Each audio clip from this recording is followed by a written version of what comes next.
Hey everyone, welcome to today's Explainer. We're putting on our HR hats today to dig into a seriously invisible trap in modern recruitment.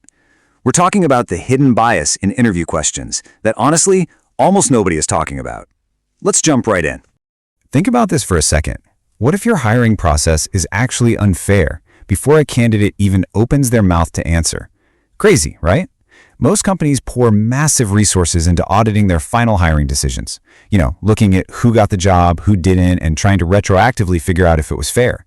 But what if the game was rigged the second the interviewer asked the very first question? If the foundation is cracked, the whole house comes down. Here's the wild thing. Bias doesn't just suddenly appear at the final decision stage. It actually begins inside the questions themselves. Think about those standard corporate interview questions we've all heard a million times. They seem totally harmless, right? Standard protocol. But under the surface, they're often secretly loaded with cultural, personal, or situational biases that create a completely uneven playing field. The actual words we use act like these subtle, invisible filters, blocking truly incredible talent, not because they lack merit, but because of totally irrelevant life circumstances. Now, what's really interesting about this slide is comparing these two approaches. Consider this super common, yet incredibly risky question. Are you comfortable working late nights regularly? Sounds like a pretty standard availability check, doesn't it? But actually, scratch that. It unfairly penalizes candidates with caregiving responsibilities, health constraints, or just different personal situations. It's testing their lifestyle, not their skills. Now flip that to a way better alternative. Are you able to meet time-sensitive project requirements? Wow, that is a massive shift. You're no longer digging into their personal evening routine. You are zeroing in directly on their ability to deliver the work on time. Okay, or take another classic scenario, asking something like, would you fit into our young and energetic team? That question quietly and maybe even unintentionally sneaks age bias right into the room. It basically signals to older candidates that they might not belong, no matter how much energy or expertise they bring to the table. Instead, try asking, what type of team environment helps you do your best work? This version is a total game changer. It focuses purely on understanding the candidate's optimal performance conditions. It's inclusive, it's professional, and frankly, it gives you way better insight into how they actually tick. And this brings us to the elephant in the room, culture fit. Asking, can you handle a fast-paced culture relies entirely on subjective gut feelings. Fast-paced means entirely different things to different people. Evaluating candidates based on some vague, fuzzy idea of culture creates unfair signals that literally have nothing to do with job performance. But if you ask for a specific behavioral example like, tell us about a time you managed multiple priorities under deadlines, now you're testing actual competencies. When you ask about culture fit, let's be real, you're usually just testing if the person reminds you of yourself. When you ask about managing priorities, you're testing if they can actually do the job. So, if unstructured, off-the-cuff questions are the root of the problem, what's the fix? Well, it's the structured interview. This is a method where every single candidate is asked the exact same role-relevant questions. They are judged against the exact same criteria and evaluated with a crystal-clear, predefined scorecard. It takes the guesswork, the gut feelings, and all those sneaky hidden biases entirely out of the equation.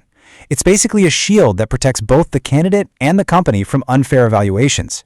Now, why does this specific structure matter so much? Because the data absolutely backs it up. Research shows structured interviews bring some heavy-hitting benefits. We're talking higher interview validity, which is just a fancy way of saying the interview actually predicts job performance accurately. You get better rate of reliability and much stronger agreement among your hiring managers. Crucially, you see lower adverse impact, which means less discrimination.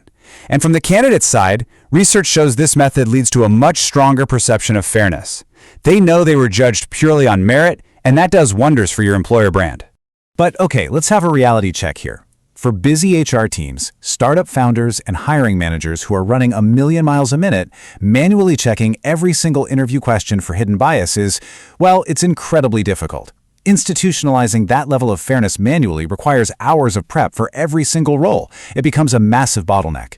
And since we're all human, even the absolute best, most well-intentioned recruiter might miss a subtle cultural bias in a question they dashed off between meetings. The intent to be fair is there, for sure, but executing it at scale by hand, nearly impossible. And that massive bottleneck brings us to a really fascinating development in the HR tech space. Enter Rifair AI, which is essentially positioning itself as the operating system for modern hiring. Now, really important caveat here. This isn't an AI tool built to replace recruiters or human judgment. No way. Instead, it acts as an ethical, bias-aware assistant. It just plugs right into your existing hiring workflows to do the heavy lifting of language analysis, freeing up your human teams to do what they actually do best, connecting with top talent. So how does a system like this actually take all those fragmented, risky tasks and turn them into a totally objective pipeline? The sources outline 4 core capabilities. First up, bias analysis. It instantly scans your interview questions to spot and fix those hidden biases we've been talking about. Second, interview kits. It whips up professional, structured guides to save you hours of prep. Third is the job description optimizer, which automatically scrubs biased language from your JDs to attract a much wider, diverse talent pool. And fourth, the evaluation hub, which provides clear, shared reports so candidates are scored objectively based on hard data, not just vibes. What's really fascinating is the tech under the hood here.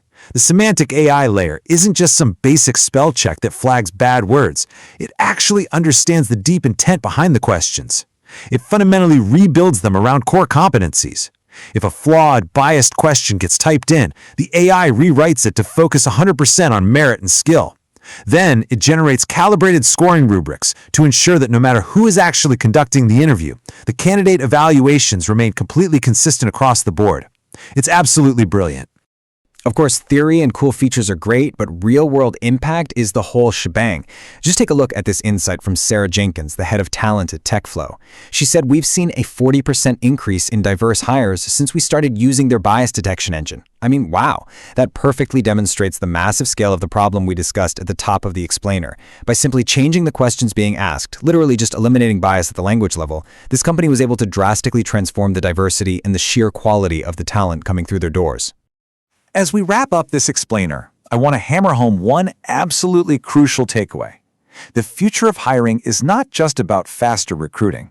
Because, let's be honest, faster isn't better if your underlying system is fundamentally flawed. The real future is fairer, clearer, and much more structured recruiting.